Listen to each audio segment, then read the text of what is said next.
மகாலட்சுமி எது எதுலலாம் இருக்கான்னு சொல்லிட்டு நம்மளும் ஒன்றொன்னா பார்த்துக்கிட்டே வந்துட்ருக்கோம். இன்றைக்கி நான் சொல்ல போகிறது பெண்களுக்கெல்லாம் ரொம்ப பிடிச்ச விஷயம். என்னன்னு கேட்குறீங்களா? நகைகள், பொன் நகைகள், அதில் மகாலட்சுமி இருக்கா? நீங்கள் எந்த ஒரு ஆசாரிக்கிட்ட நகை கொடுத்து வாங்கினா கூட அவர் முடித்த உடனே அதை ஒரு ரோஸ் கலர் பேப்பரில் நல்லா கட்டிட்டு சாமிக்கிட்ட வச்சு கொஞ்சம் குங்குமம் வச்சு கொடுப்பார். காரணம் என்ன தெரியுமா?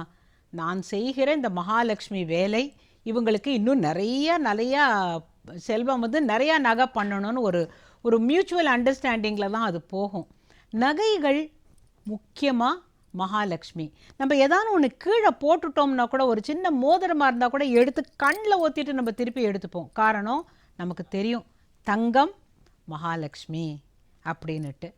இந்த தங்க நகைகள் வச்சுருக்கிற டப்பாவே அதை பீரோக்குள்ளே வச்சுருந்தா கூட அதுக்கு ஒரு சந்தனை போட்டு குங்குமம் போட்டு வைப்பாங்க. காரணம் இந்த லக்ஷ்மி பெருகணும் அப்படிங்கிறதுக்காகத்தான். நகைகளுக்கு அடுத்து நாம் பார்க்க போகிறது என்ன தெரியுமா? முத்துக்கள், நல்முத்துக்கள்.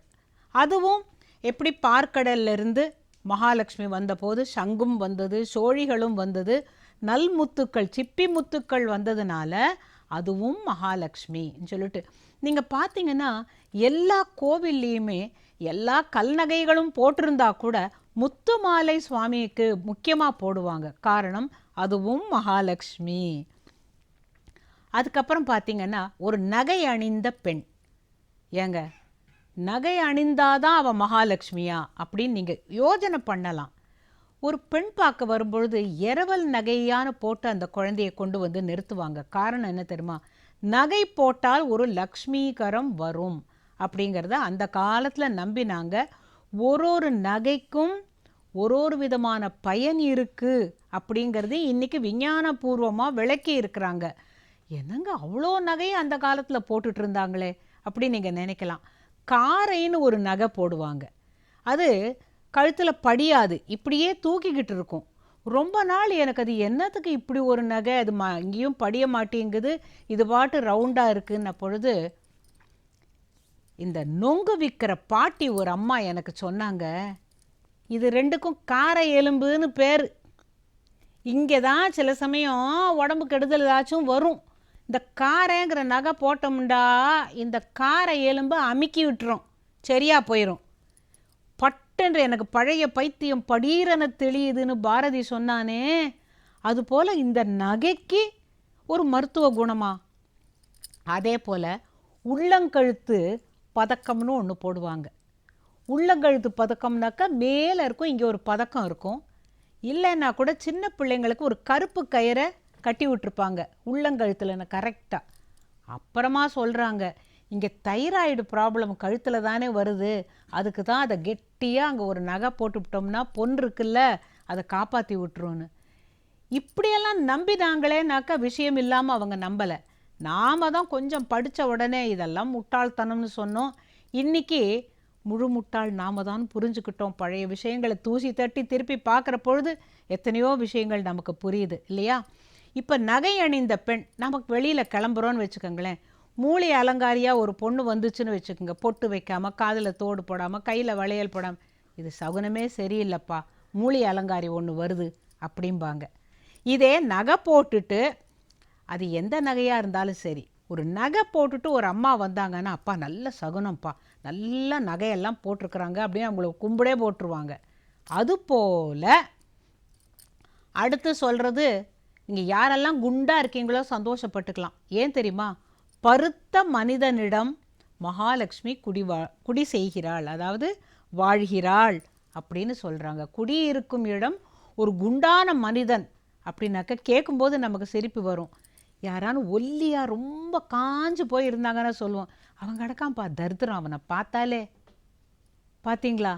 இதே நல்ல ஒரு குண்டான ஒரு ஆள் வரதுனால தான் இன்றைக்கி நீங்கள் வீட்டுக்கு வீடு பார்த்தீங்கன்னா ஃபெங்ஷுய், நாங்கள் இந்திய இதெல்லாம் நம்ப மாட்டோங்க, ஃபெங்ஷுயை நம்புவோம் அப்படின்னு சொல்லிட்டு ஒரு குண்டான மனிதன், ஹாப்பி மேன், ஒரு பார்த்துருக்கீங்கல்ல எல்லார் வீட்லேயும் ஒரு குண்டாக ஒரு ஆள் உட்காந்துருப்பான், நுழைஞ்ச உடனேவே அது வைக்கிறாங்க. ஏன்னா ஹாப்பி மேன் இருந்தாக்க நிறையா செல்வம் வரும் அப்படின்னு சொல்லிட்டு அவங்கள லாஃபிங் புத்தான்னு வச்சுருக்கிறதே குண்டாக தான் இருக்கும், தொப்பையும் தொந்தியுமா இருக்கும். இப்போ புரியுதா? இது இங்கேருந்து தான் அங்கே போயிருக்கு, அங்கேருந்து இங்கே வரல. அவங்க சொன்னால் நாம் ஏற்றுக்கிறோம், இங்கே நாம் சொன்னால் கேட்காம இருந்தோம். இனிமேல் அப்படி இல்லை. பிள்ளையார் பெட்டியில் கேட்டுட்டீங்கன்னாக்கா அப்புறம் விட்டுருவீங்களா? ஒரு பருத்த மனிதன் அப்படின்னா இவன் வாழ்க்கையில் எல்லாவற்றையும் நிறைவாக அனுபவித்து மகிழ்ச்சியோடு இருக்கிறான். அதுதான் ஹாப்பி மேன். ஸோ மகாலட்சுமி இருக்கிறது நகை அணிந்த பெண்களோட மட்டும் இல்லை, ஒரு பருத்த மனிதனை கண்டால் கூட நீங்கள் கிளம்புற பொழுது ஒரு நல்ல குண்டாக ஒரு ஆள் சந்தோஷமாக சிரிச்சுக்கிட்டு வரான்னு வச்சுக்கோங்க, அதுவும் சகுனம்ங்கிறாங்க. ஆக மொத்தம் லக்ஷ்மி எங்கேருந்து ஆரம்பித்து ஐங்கோணம், அருகோணம், சாமரம், சிம்ஹாசனம்னு ஆரம்பித்து இப்போ என்ன பருத்த மனிதன் வரைக்கும் வந்திருக்கோம். சாதாரணமாக வீட்டுக்கு பெண்கள் வராங்க, நவராத்திரி போதோ இல்லை ஒரு விசேஷத்தின் போது வந்தாங்கன்னா நீங்கள் என்ன பண்ணுவீங்க? தாம்பூலம் கொடுப்பீங்க, மகாலட்சுமி. தேங்காய் கொடுப்பீங்க, மகாலட்சுமி. சில பேர் வீட்டில் கண்ணாடி வச்சு கொடுப்பாங்க. இதெல்லாம் மங்கள திரவியங்கள். மஞ்சள், குங்குமம், கண்ணாடி, சீப்பு இதெல்லாம் வச்சு கொடுக்குறாங்கல்ல. இந்த கண்ணாடி மகாலட்சுமி. என்னங்க கண்ணாடியில் எங்கே மகாலட்சுமி அப்படின்னா, இது ஒரு நான் முதல்ல சொன்ன மாதிரி ஷோடச உபச்சாரத்தில் சுவாமிக்கு உக்கமும் தட்டொளியும் தந்துன் மணாளனைன்னு ஆண்டாள் சொல்லியிருக்காளே, அந்த தட்டொளி அப்படிங்கிறது அதுதான். சுவாமிக்கு அதை காட்டுறது கூட ஒரு அழகான ஒரு சம்பிரதாயம். இந்த கண்ணாடிக்கு ரொம்ப சிறப்பு சொல்கிறாங்க. கண்ணாடி உடஞ்சிராமல் பார்த்துக்கோம்பாங்க. அப்படியே உடஞ்சா கூட ஏதோ கெடுதல் வரப்போகுதுப்பான்னு பயப்படுவாங்க. ஏன்னா மகாலட்சுமி அப்படிங்கிறதுனால தான் அந்த கண்ணாடிக்கு ஒரு முக்கியத்துவம். அதை தவிர சமையல் பாத்திரங்கள் மகாலட்சுமி. கால் பட்டால் உடனே எடுத்து கண்ணில் ஒத்துவாங்க. ஏன்னு கேட்டால் நமக்கு உணவளிக்கும் இந்த தானிய லக்ஷ்மியை வச்சு நாம் சாப்பிட்றோமே, ஆரோக்கிய லக்ஷ்மி எங்கேருந்து வரா?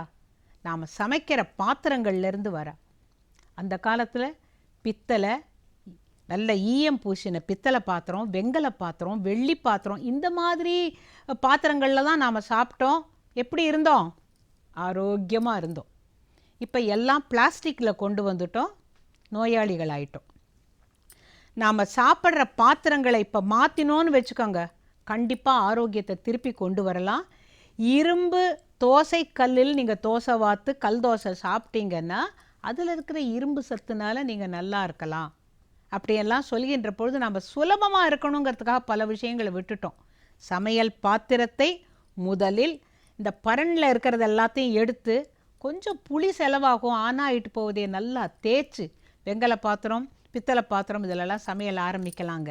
இதோட நிறுத்தில்ல, இன்னும் இருக்குது, அதெல்லாமும் சொல்ல போகிறேன்.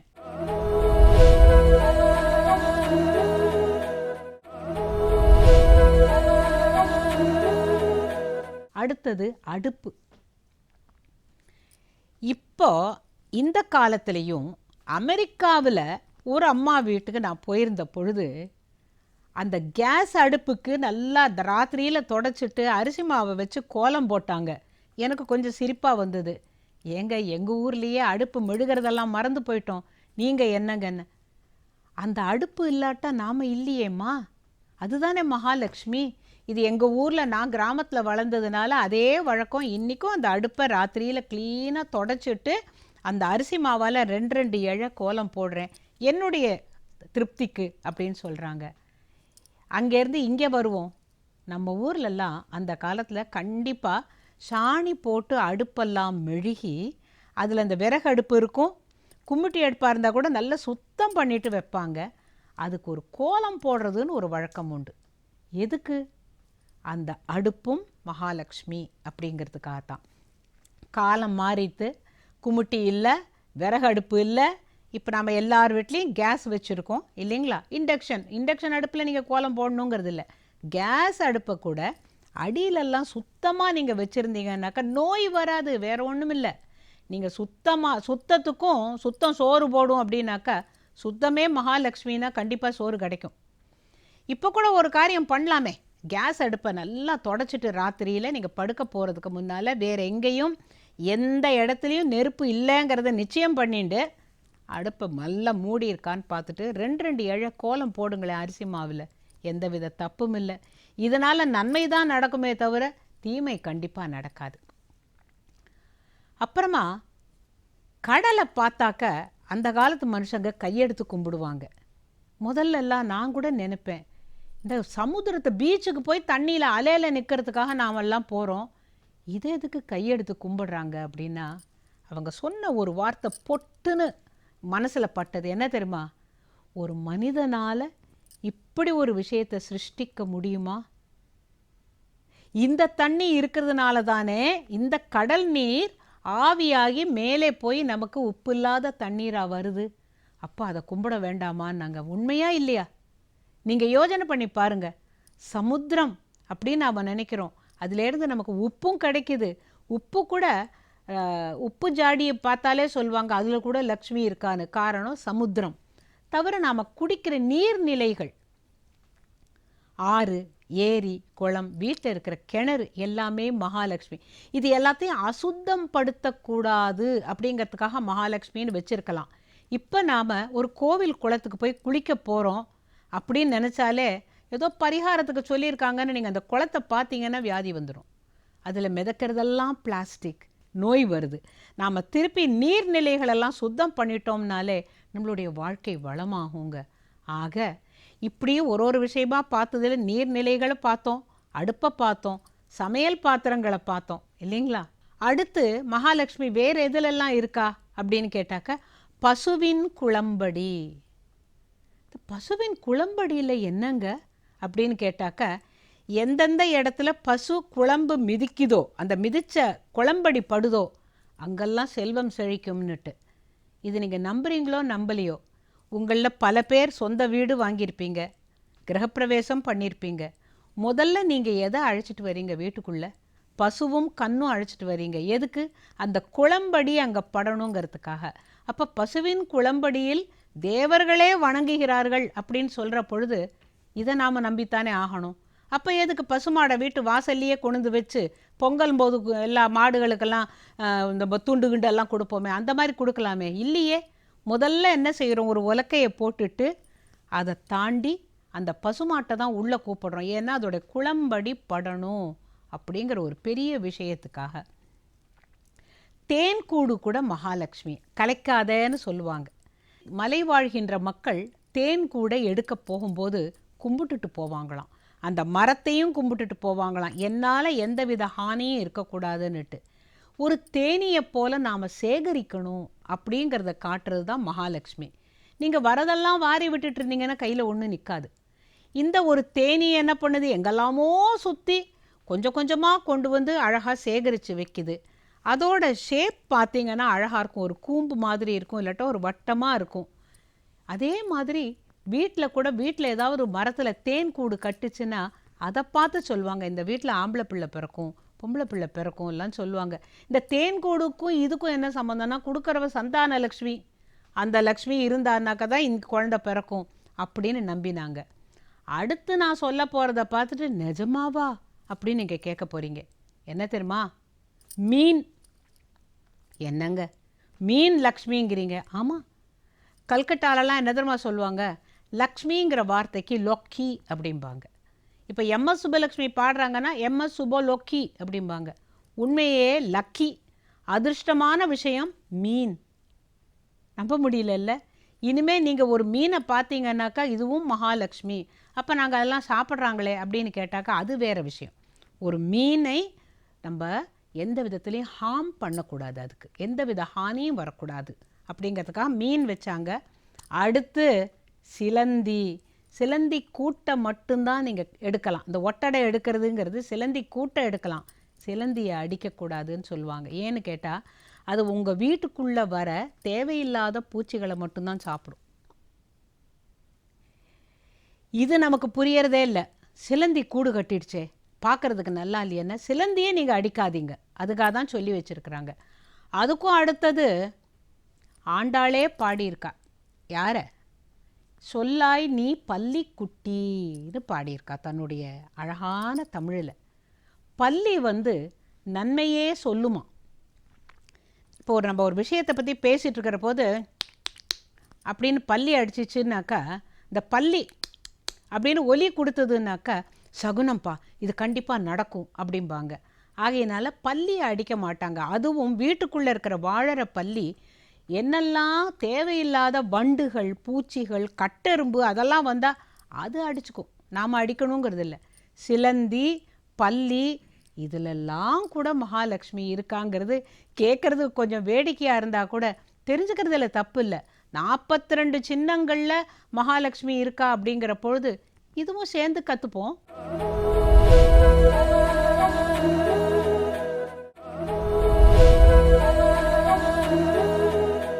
மகாலட்சுமி இன்னும் எதுலெல்லாம் இருக்கா அப்படின்னு தொடர்ந்து நம்ம பேசிகிட்டு இருக்கோம் இல்லையா?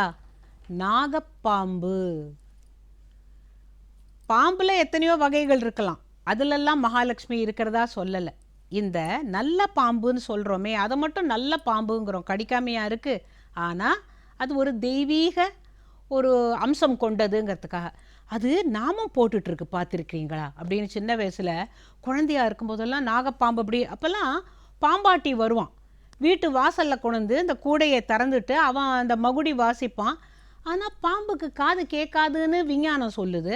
ஆனால் இவன் எந்த மாதிரி மகுடி ஆட்டினாலும் அதுக்கு தகுந்தாப்புல அது ஆடும். அப்போ சொல்லுவான், நாமம் போட்ட பாம்பு பாருங்கள், இது தெய்வீகமான பாம்புன்னு பாம்பாட்டிக்காரன் சொல்லுவான். உண்மையில் நீங்கள் பார்த்தீங்கன்னாக்கா அழகாக நெத்தியில் ஒரு நாமம் போட்டிருக்கும். அந்த நாகத்திலும் மகாலட்சுமி இருக்கிறாங்க அப்படிங்கிறத நம்ம பெரியவங்க நம்பினாங்க. நம்புறவங்க நம்புங்க, அதுக்காக நாகத்துக்கிட்ட போய் கையை கொடுக்காதீங்க. அடுத்து யானை. எல்லா கோவில்லையும் பார்த்தீங்கன்னாக்கா கோவில் யானைன்னு சொல்லுவாங்க, அழகாக பேர் வைப்பாங்க. கோமளவல்லி, ராமலக்ஷ்மி அப்படியெல்லாம் ஒரு யானைக்கும் பேர் வைப்பாங்க. கேரளாவில் பார்த்தீங்கன்னா எல்லா கோவில்களுக்கும் நிறைய யானைகள் உண்டு. இங்கே காலையில் நீங்கள் பார்த்தீங்கன்னாக்கா கோ பூஜை, கஜ பூஜை எல்லாம் நடக்கும் சுவாமியுடைய விஸ்வரூப தரிசனத்தின் பொழுது. ஆக யானையிலையும் லக்ஷ்மி இருக்கா. கொஞ்சம் யாராவது கொஞ்சம் கனமாக இருந்துட்டாங்கனாக்கா, பருத்த மனிதன் சொன்ன மாதிரி பருத்த பெண்மணி வந்தால் அவளுக்கு கஜலக்ஷ்மின்னே அவங்க பேர் வைக்கிறாங்க, யானை மாதிரி இருக்கிறாங்கன்னுட்டு. யானைக்கு அப்புறம் பசு. நமக்கு எல்லாருக்கும் தெரியும், காமதேனு பசு. பசு தான் மகாலட்சுமின்னு சொல்லிட்டு பசுவனுடைய உடம்பில் எல்லா தேவதைகளும் குடி இருக்கிறதா சொல்லப்படுறது. அது சாப்பிட்றது என்னமோ வைக்கோலும் பொட்டு இதெல்லாம் தவிடு இதெல்லாம் சாப்பிட்டுட்டு அமிர்தம் போல ஒரு பாலை கொடுக்குது. அது போல தான் மனிதன் இருக்கணும். நமக்கு எப்பேற்பட்ட கஷ்டம் வந்தாலும் வாங்கிக்கிட்டு மற்றவங்கள்ட்ட சொல்கிற பொழுது நல்லா இருக்கீங்களா, சௌக்கியமாக இருக்கீங்களா அப்படின்னு கேட்குற பொழுதே இல்லைங்க, இந்த கால் கட்ட வரலேருந்து ஆரம்பித்து தலை வரைக்கும் வியாதியை சொல்லக்கூடாது, பசுமாட்டை நினச்சிக்கணும். காரணம், அது எந்த விதத்துலேயும் வலிச்சா கூட சத்தம் போடாத ஒரு பிராணி பசு. ஆனால் கொடுப்பதோ அமிர்தம் போன்ற பால். அப்புறமா ஒரு ராஜாக்கு என்னெல்லாம் முக்கியமாக வேணும் தெரியுமா? ராஜாக்கு சிம்ஹாசனம் வேணும், அதே நேரத்தில் யானைப்படை வேணும், குதிரைப்படை வேணும். ஆக அஸ்வத்தை கூட அஸ்வலக்ஷ்மிங்கிறாங்க. அஸ்வம்னா குதிரை, அஸ்வலக்ஷ்மி அப்படின்னு சொல்கிறாங்க. ஆக குதிரையில் மகாலட்சுமியா அப்படின்னாக்கா ஆமாம், அதுக்கும் சுழி பார்த்து வாங்குவாங்க. சிலதெல்லாம் பஞ்சகல்யாணி குதிரைன்னு சொல்லுவாங்க. அந்த சுழி பார்த்து வாங்கினாக்க இப்படி இருந்தால் இந்த லக்ஷ்மி நல்லாயிருக்கும். இந்த குதிரைக்கும் லக்ஷ்மிக்கும் என்ன சம்பந்தம் அப்படின்னு யோஜனை பண்ணவங்கள்லாம் விளக்கம் தெரிஞ்ச பிறகு நம்ம நாட்டில் ஒரு மிருகத்தையுமே நாம் ஒரு தெய்வீக வாகனமாக வச்சுருக்கோம். எதுக்கு? காப்பாற்றுறதுக்கு. அது அழிஞ்சு போகக்கூடாதுங்கிற ஒரே காரணத்துக்காக தான். இப்போ கூட பாருங்கள், மகாலட்சுமி யானையில் இருக்கா, குதிரையில் இருக்காங்கிறோம். எங்க மகாலட்சுமி எங்களுக்கு தெரியும், அவள் அதில் இருக்கா, இதில் இருக்கா, இதில் இருக்கான்னு சொல்லி 1 2 3 4 நீங்கள் பாட்டு வந்துட்டே இருக்கீங்களே. ஆமாங்க, இப்போ 39ஆவதுக்கு வந்துட்டோம், இப்போ 40ஆவதுக்கு போக போகிறோம். 40ஆவது என்ன தெரியுமா? இது கூட நான் சொன்னால் நீங்கள் நம்ப மாட்டீங்க. பூனை. பூனையில் மகாலட்சுமியா அப்படின்னு சொல்லுவாங்க. பூனையிலும் மகாலட்சுமி இருக்கிறதாக நம்பப்படுகிறது. இந்த ஸ்ரீயின் 42 சின்னங்களில் பூனையும் சொல்லப்பட்டிருக்கு. அப்புறம் மகர மீன். இப்போ மகர மீன் கடலில் இல்லை. நீங்கள் சில கோவில்களில் பார்த்தீங்கன்னாக்கா சிற்ப வேலைப்பாட்டில் இருக்கும் மகரம் அப்படிங்கிறது. இப்போ அது ஒரு ராசியில் 12 ராசியில் மகரமும் ஒன்று. இந்த உத்திராட நட்சத்திரத்துக்கெல்லாம் உத்திராடம், திருவோணம், அவிட்டமுக்கெல்லாம் மகர ராசின்னு சொல்கிறாங்க. அந்த மகர மீன் அது பார்த்தீங்கன்னாக்கா ஒரு குதிரை போல ஒரு முகம் இருக்கும், ஆனால் உடல் மீன் போல இருக்கும். இந்த மகர மீனிலும் மகாலட்சுமி இருக்கிறாள் அப்படின்னு சொல்கிறாங்க. அதுக்கப்புறமா கடைசியாக 42ஆவது சின்னம் என்ன தெரியுமா? ஆந்தை. அது உங்களுக்கு தான் தெரியுமே, ஏற்கனவே சொல்லியிருக்கேன் நான். பார்க்கடலில் மகாலட்சுமி வந்த பொழுது கூடவே மூதேவியும் வந்தா. அவ சொல்கிறா, நீ அழகாக மகாவிஷ்ணுவை கல்யாணம் பண்ணினுட்ட, நான் என்ன பண்ணுவேன் அப்படின்ன பொழுது மகாலட்சுமி சொன்னா, நாணயத்தின் ஒரு புறத்தில் நான்னா மறுபுறத்தில் நீ. நான் இருக்கிற வரைக்கும் அங்கே ஆட்சி பண்ணுவேன், நீ கூடவே இருக்கலாம். நான் எனக்கு எங்கே மரியாதை குறையுதோ அன்றைக்கி நீ உள்ளே போயிடலாம், நான் வெளியில் போயிடுவேன் அப்படின்னு சொன்னதுனால இன்றைக்கி நம்ம வீட்டை சுத்தமாக பெருக்கி வச்சுக்கிறோம். கூகை அப்படின்னு ஒரு பேர் உண்டு ஆந்தைக்கு. அது ஆந்தை கூவிச்சுன்னா அது கூட நல்லதாக சொல்லுவாங்க. ஆந்தை அலறக்கூடாது, இந்த கூகை கூவிச்சுனாக்கா நல்லது அப்படிம்பாங்க. ஆக மொத்தம் லக்ஷ்மியோ அலக்ஷ்மியோ எல்லாம் நம்மளுடைய வாழ்க்கையில் கூடவே இருக்கிற பொழுது நாம் அந்த மூதேவியாகிய அலக்ஷ்மி வீட்டுக்குள்ளே வராமல் இருக்கணும்னா அவளுடைய சின்னங்களை பற்றி தெரிஞ்சுக்கணும், அதைப்படி நாம் நடக்கணும். யாரா நிறைய நகை போட்டுட்டு இருந்தாங்கன்னா அவங்கள கும்பிடுங்க. நிஜமாக பொய்யாங்கிற கேள்வியெல்லாம் நீங்கள் கேட்க வேண்டாம். நீங்களும் கையில் வளை போடாமலோ அல்லது கழுத்தில் சங்கிலி போடாமலோ நெத்தியில் பொட்டு வைக்காமலோ இருக்காதீங்க. ஏன்னா லக்ஷ்மியின் சின்னங்கள் இருந்தால்தான் அந்த வீட்டில் மேலே மேலே மேலே மேலே செல்வம் பெருகும், மகிழ்ச்சி பெருகும், அஷ்டலக்ஷ்மியும் ஏறி வளரும்னு சொல்லுவாங்களே. அப்பேற்பட்ட அஷ்டலக்ஷ்மி உங்கள் அனைவருக்கும் எல்லா நாட்களிலும் இருந்து மகிழ்ச்சியாக பொங்கி அற்புதமான வாழ்க்கை எல்லாருக்கும் அமையட்டுங்க. வணக்கம்.